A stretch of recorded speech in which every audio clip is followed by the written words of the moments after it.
There's a data point buried in a recent Wall Street Journal media newsletter that every industrial portfolio company should be paying attention to.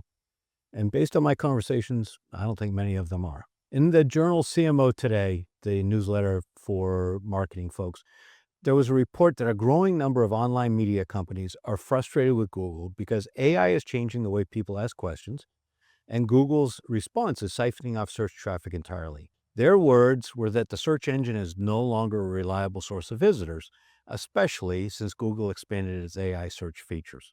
Now, that's publishers talking about their own traffic collapsing. But the exact same mechanism is happening to every industrial company that built a content strategy around ranking on Google. Here's the sequence. For about 15 years, since HubSpot popularized the inbound marketing playbook, it's been pretty straightforward. Basic SEO research, you write content that ranks for the terms, your buyers search, you get found, you optimize for clicks, then you optimize for visitor lead conversion, then you nurture the lead, and you hope that your reps are actually following up.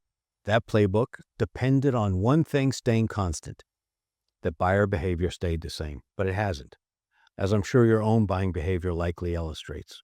That assumption is therefore now false, and it's false specifically in the way that hurts industrial B2B the most. When a buyer asks an AI tool a technical question about how to spec a piece of capital equipment or what to look for in a supplier for a specific process, the AI increasingly just answers the question. There's no click. There's no visit to your resource center. There's no form fill. The keywords, traffic, and leads data that your marketing team has been reporting to the board as leading indicators are quietly becoming lagging ones of a strategy that's already dying. Just looking at HubSpot's own rankings and traffic show that both have collapsed over the last 2 to 3 years. I mean, they wrote the book on this. Yours will have the same problem, and every industrial company I've looked at shows the same trend.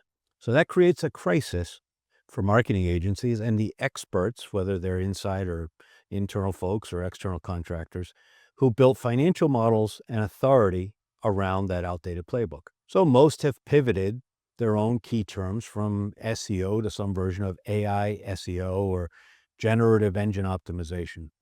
But generally, it's the same approach with a new label on the invoice. And that's not a strategy. It's also not a surprise. I'm Ed Marsh, and I work with middle market industrial companies on organic revenue growth, right at the crosshairs of this change. And I've been talking about this for a couple of years with SparkToro's research around how AI is changing purchasing, my fascinating podcast episode with David Anderson, who talked about how AI would change selling. I'll drop a link below to these resources and also my guide on secular changes in industrial marketing and sales.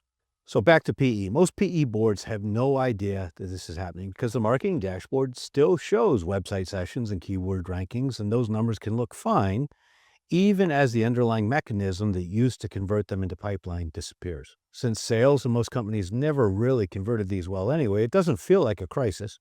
However, the background changes in market expectations and buyer behaviors demand some significant adaptations. So what do you actually do?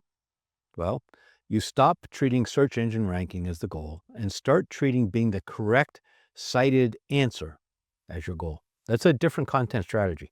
It leans on things that are harder to fake and harder for competitors to copy fast, like a real PR strategy and third-party coverage that AI models treat as authoritative signals. It means audio and video content that gets consumed passively and referenced because it's specific and credible. And it means a social presence built around actual expertise rather than SEO-optimized blog posts that, let's be honest, nobody was really reading for the last several years anyway, even when they ranked. So it means video, lots of video and PR and likely a podcast and maybe a community and lots of content built on realistic expectations. Speaking of expectations, here's one to adjust. Your website is now essentially a bottom of the funnel tool. It's no longer for educating that market as you've been told. That happens in other channels. So this belongs in the same category as the AI visibility work that I've been talking about. Whether your name shows up when a buyer or an AI model is forming an understanding of a problem they may not have even fully defined. It's part of the same overall revenue effectiveness question. Is your GTM organic revenue growth engine tuned for how buyers actually behave today or for how they behaved 5 or 10 years ago? If your Portco's marketing plan for next year is still built primarily around organic search traffic and keyword rankings, you're funding a channel that a credible outside source, not me, the Wall Street Journal, is telling you is already collapsing. The fix isn't a bigger content budget aimed at the same target. It's a different target entirely. I suggest that you ask your marketing leader one question at your next review. If Google traffic dropped by half next year, what's our plan? And if the honest answer is we don't have one, that's the conversation that you certainly need to have now while you still have time to build a replacement instead of in 12 months when the pipeline gap shows up in the numbers that you actually track and your EBITDA and your IRR are getting harder and harder to hit.